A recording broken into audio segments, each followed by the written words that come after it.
ñu ngi koy wax naka nga jàngatee résultats yi nga xam ne jot nañu ko gis reconfiguration même ak ban marge le président de la République di am su fekkee ne yenn résultats yi tàmbali na génn ñu jot yenn yi nga xam ne moo jógee ci commission départementale recensement vote. Alors je vais parler sous le contrôle du professeur Maurice parce que mooy politiste. Alors d'abord nu wax ni en réalité élection yi dafa jegeyantoo janvier dañu def élection locale muy élection yoo xamante ni peut-être que voilà ci taarixu Sénégal ak ni mu tëddee woon on avait analysé comme quoi que perspective bi dañ ko changé woon. Alors tey jii nii analyse bi may njëkk a def man mooy comme bi may ñëwee la plupart du temps dama gis ni en fait xëccoo dafa am alors su xëccoo amee ci élection ça veut dire que en réalité démocratie loolu am na ci solo mais la deuxième chose mooy je pense que vote bi dafa am lu ci génn li ci génn mooy élection législative la élection de représentation la woon ñu def ko élection de décision alors ni ñu ko defee élection de décision des deux camps boo xoolee par exemple dans la présentation des programmes et dans le discours n'est-ce pas ñi nekk ci nguur gi bilan présidentiel lañ doon bàkkoo opposition bi aussi di wax ni aussi il faut que ñu gagner pour quand même donc la question de la troisième candidature ak donc voilà ñu abrégé ko. Alors man li ma njëkk donc saytu ci loolu après dépouillement technique mooy je pense que le signal donné par les électeurs sénégalais premier aspect mooy maanaam en fait ils ont reconduit quelque chose mooy maanaam la dynamique qu'il y avait au niveau des élections locales et cette percée de l'opposition dañ ko gën a dëggal damay joxe rek benn exemple boo jëmee élection locale par exemple Goudomp nguur gi moo ko gagné woon mais tey c'est l'inverse soo jëlee tey par exemple yenn localités yi nga xamante ni peut-être que nguur gi dañu amoon ñoo xamante ne dañu bokkoon ci ñoom mais dañu def liste parallèle bi ñu demee foofu ñu gagné le président de la République félicité leen bi ñu ñëwaatee dañu leen gagnéwaat. La troisième chose mooy du point de vue symbolique ak du point de vue électoral du point de vue électoral mooy nguur gi dafa perdre les grands bastions électoraux maanaam fi nga xamante ni le grenier électoral fa la ëppee doole soo jëlee par exemple l'axe Dakar Thiès ak Diourbel soo xoolee par exemple département région de Diourbel nguur gi pour le moment li ñu joxagum donc nous parlons de résultats provisoires soo xoolee ñoom Diourbel quasiment bon c'est plié d'après li ma gis mais soo xoolee Bambey dañuy fees leen ci côté opposition bi ak Mbacké moom c'est déjà plié boo jëlee fu mel ni Thiès pareil boo jëlee ville symbolique bu mel ni Tivaouane nga xam ne nguur gi da ko doon gagner tout le temps il y avait une différence de voix de 18 000 voix entre Benno Bokk Yaakaar ak Yewwi Askan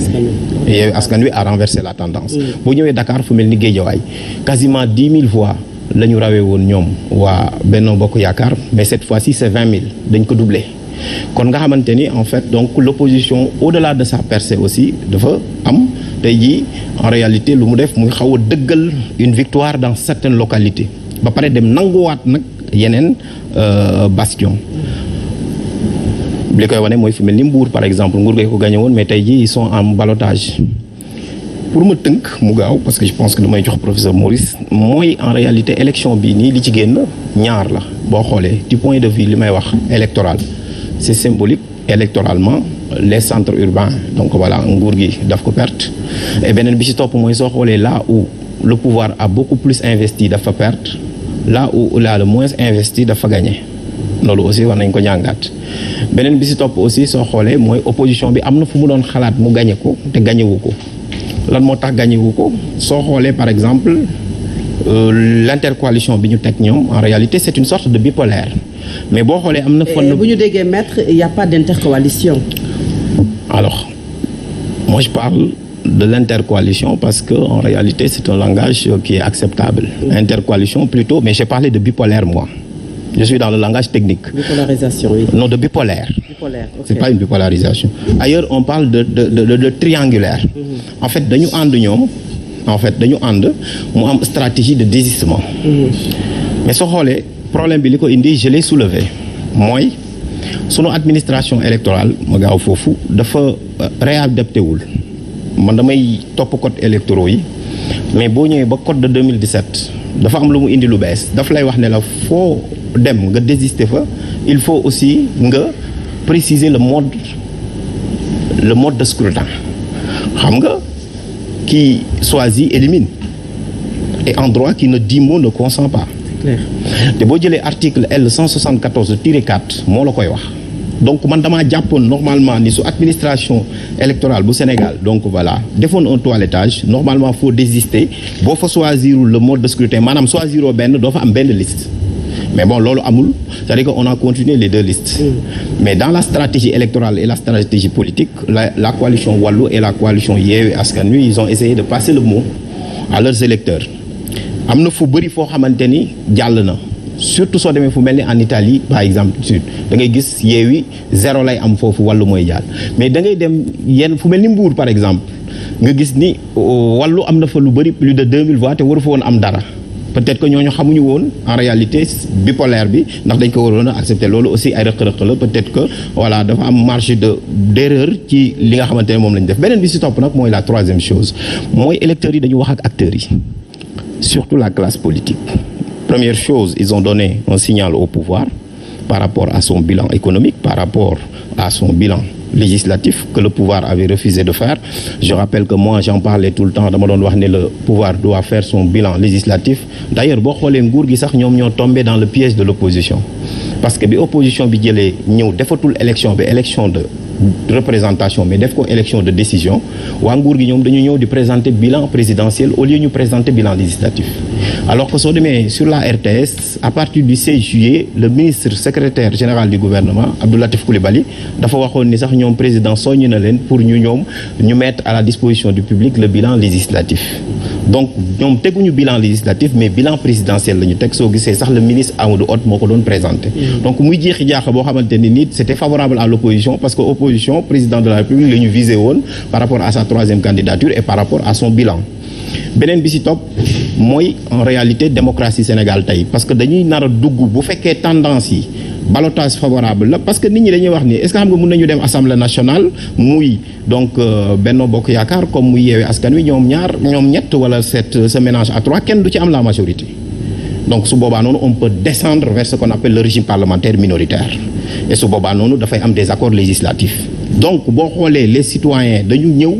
exprimer un choix boo xamante ni nii par rapport donc à une situation de fait la ñu régler des questions préalablement mais ñu joxe signal aussi parce que en réalité ils ont montré que en fait ils n'ont pas donné un blanc-seing à l'opposition certes parce que am na bastion yu bëri yu ñu perdre mais aussi ils ont donné un signal fort au pouvoir par rapport à la législature passée et par rapport au bilan législatif qui a donc été exécuté et au-delà de ça maintenant pour démontrer que le système politique institutionnel et étatique sénégalais mun na am de grandes mutations loolu lay tuddee changer n'est-ce pas le système par le bas et ils l'ont fait ce sont les citoyens qui l'ont fait parce que depuis 62 le système était hyper présidentialisé le président de la République après mu intensifié ko par des lois n'est-ce pas pénales en 65 1968 les imbibassiers mais tout ça dafa mayoon président doole mais tey soo xoolee doole président moom le peuple bi cassé en lui disant que non seulement certes vous ne perdez pas le pouvoir mais vous allez le partager. Avec l'opposition dinañ ci gën a ñëwaat à l'Assemblée nationale Ngouda alors Maurice c'est la guerre des chiffres aujourd'hui entre l'opposition et le pouvoir résultats yi nga xam ne jot nañu ko naka nga ko jàngatee. waaw je pense que résultats yi c'est des résultats yoo xam ne élection yu disputé lañ doon am parce que muy pouvoir bi muy opposition bi ku ci ne yaakaar na ne war nga mën a fexe ba am majorité parce que pouvoir bi bu fekkente ne amul majorité li nga xam ne mooy programme moom du ko mën a continuer di wéyal opposition bi aussi mi ngi wut majorité parce que xam na ne li nga xamante ne yaakaar na ne war na ko joyanti ci ni ñu yoree réew mi bu amul majorité du ko mën a def gis nañu ay programme yoo xamante ne sax dañu doon wax ne bon bu ñu leen falee dinañ def lii wala def lële def nañ ay contrat de législature mais loolu day poser problème parce que Assemblée nationale bu fekkente ne amuloo fa majorité mënuloo am benn inflexion benn conséquence benn njeexital mënoo ko amal ci li nga xam ne mooy ni ñu doxalee réew mi donc demoon nañ ci ay élections yu métti parce que coalition Yewwi ak coalition Wallu Sénégal donc dañu amal benn entente maanaam benn accord politique man accord politique laa koy woowee parce que boo duggee ci considération juridique yi c'est vrai que ñaari coalition yu wute la mais def nañu accord politique au niveau des départements accord politique boobu au niveau des départements dafay permettre ñu sécuriser ñu mutualiser seen ay forces maanaam ñu boole seen ay doole parce que loolu dafa gën a méngoo ak li nga xam ne mooy mode de scrutin bi parce que on est dans un scrutin majoritaire à un tour raw gàddu maanaam bu fekkente ne da nga jiitu benn baat da ngay raafale siis yëpp yi nga xamante ne moom la ñu xëccoo ngir dem teewal askan bi ci pencu ndaw askan bi donc loolu bu fekkente ne